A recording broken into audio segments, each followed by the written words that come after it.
High school was normal high school for like, well, what it was, just 11-year-old. It was kind of a struggle because I'm like really badly dyslexic. Halfway through my second year, I met Jeff. He was like, hey, bring £1 and I'll give you as much Domino's pizza as you want. So gave him £1, ate a whole pizza myself. Then he was like, oh, let me tell you about this thing that we're doing on Friday.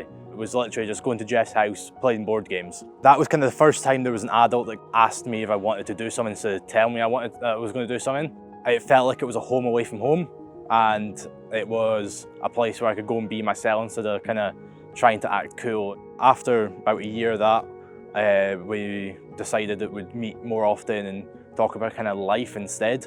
At that point is when I kind of opened up about like non-Christian household, and in my head it was kind of, why would you do something that's going to restrict your life?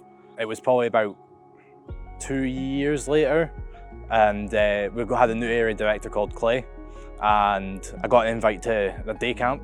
I was thinking, oh, these people are different. Why are they all the same? Kind of why are they all really nice? Why they all want to know about me? At the end of the week, another friend called Ewan Johnston asked me if I wanted to go to a week camp.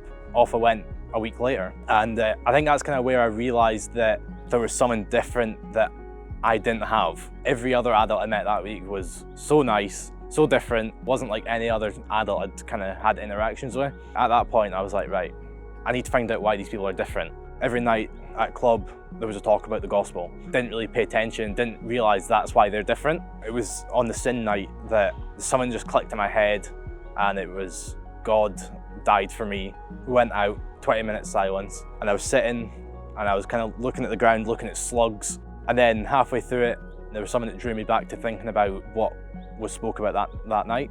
That's the point where I kind of just broke down crying and was like, what do I do here? So then I spoke to Clay, and Clay told me, all you have to do is pray.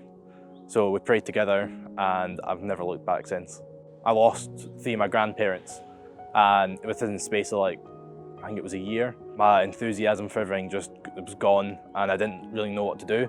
But then I realized like I could go back to Clay and ask him for advice, ask him for prayer, and what I could be doing for myself. Through my apprenticeship, I went to college, and that kind of gave me a thirst for learning more. Charlie spoke to me about it, and he said to me, what about rain? About 3 weeks later, Rodney came up to me and was like, would you like to do DGL if you went to rain? And I was like, yeah. So then I applied, and that's kind of where I'm at now.